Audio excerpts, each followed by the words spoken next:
Bonsoir et bienvenue dans ce journal de l'économie. Cela fait un an que François Hollande est arrivé à l'Élysée. Pour l'occasion, le président a réuni ses ministres pour un séminaire. Devant eux, il a annoncé que le Premier ministre Jean-Marc Ayrault présenterait dans les prochaines semaines un plan d'investissement pour les 10 ans qui viennent. L'idée, c'est de soutenir les secteurs qui créeront des emplois de demain, le numérique, la transition énergétique, la santé, les grandes infrastructures et d'une manière générale les nouvelles technologies. Écoutez la réaction de la porte-parole du gouvernement à l'issue de cette réunion. La deuxième année, ça doit être celle de la bataille extrêmement offensive, extrêmement mobilisatrice autour de 3 priorités qui ont été réaffirmées par le président de la République ce matin: l'emploi, la jeunesse et la préparation de l'avenir. Et à l'occasion de ce séminaire, François Hollande a également demandé des résultats à son gouvernement dans ce contexte de grande morosité. Cet anniversaire est donc aussi l'occasion de faire le point sur l'action qu'il a déjà accomplie, sur la politique économique du gouvernement depuis un an. On fait le point avec Cécile Galluccio. Il s'était engagé sur 60 points, l'emploi et l'économie étant les principaux défis à relever. Un an après, François Hollande tente toujours de redresser la barre. D'abord en matière de croissance, le président fait face à une deuxième année consécutive de croissance nulle, une panne d'activité qui oblige le gouvernement à régulièrement revoir à la baisse ses estimations. Concernant les impôts, les contribuables ne vont pas tarder à s'en rendre compte. Le niveau de prélèvement obligatoire en France va battre son record absolu, 20 milliards en plus en 2013. Une hausse qui pèse directement sur la consommation des ménages. En 2012, et pour la première fois depuis 1984, le pouvoir d'achat des Français a diminué de 0,4%. Une tendance qui se poursuit puisque depuis 2013, la consommation est orientée à la baisse. Concernant la taxe à 75%, elle est pour l'instant repoussée.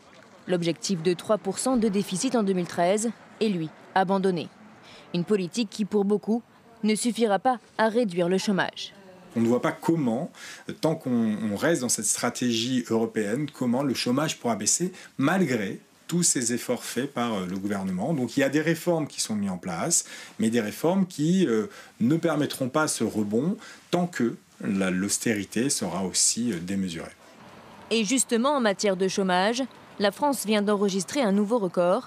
300 000 chômeurs de plus entre mai 2012 et mars 2013, soit une hausse de plus de 10%.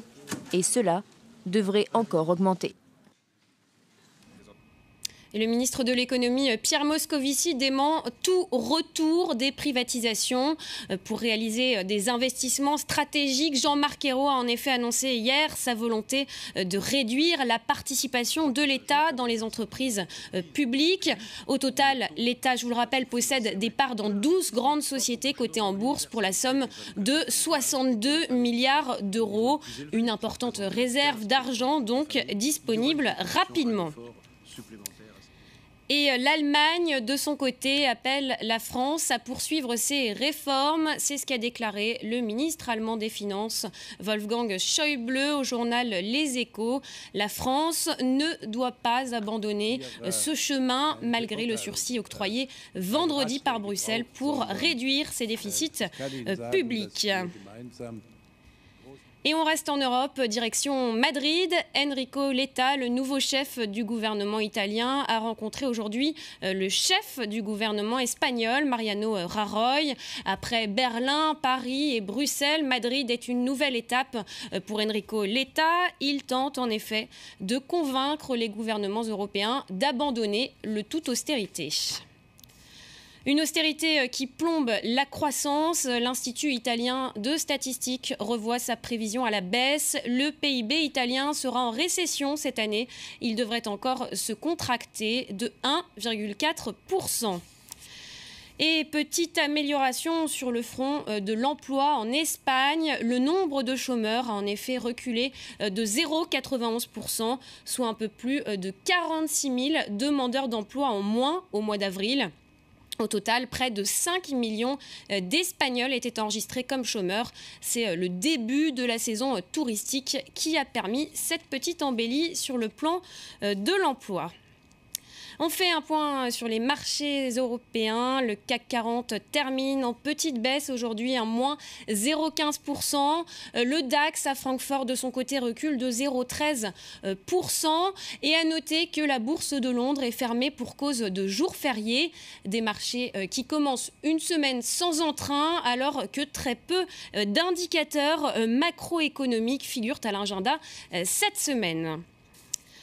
L'actualité des entreprises en bref et en images, c'est un tournant dans la stratégie de YouTube. La plateforme vidéo va se lancer dans le payant. D'après le Financial Times, l'annonce pourrait intervenir cette semaine et devrait concerner une cinquantaine de chaînes. Les abonnements débuteraient à 1,99$ par mois.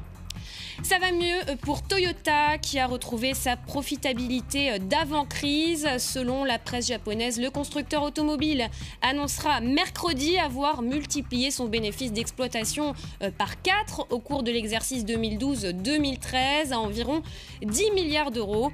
Les carnets de commandes sont pleins en effet et la dépréciation du yen a également renforcé la compétitivité du constructeur automobile. Grosse acquisition pour Danone. Le groupe va se renforcer en Turquie en rachetant plus de 50% de Sirma. Il s'agit d'un spécialiste des eaux en bouteille. Le montant de l'opération n'a pas encore été dévoilé. La Turquie, je vous le rappelle, est le 11e marché mondial en volume pour les eaux en bouteille. Voilà.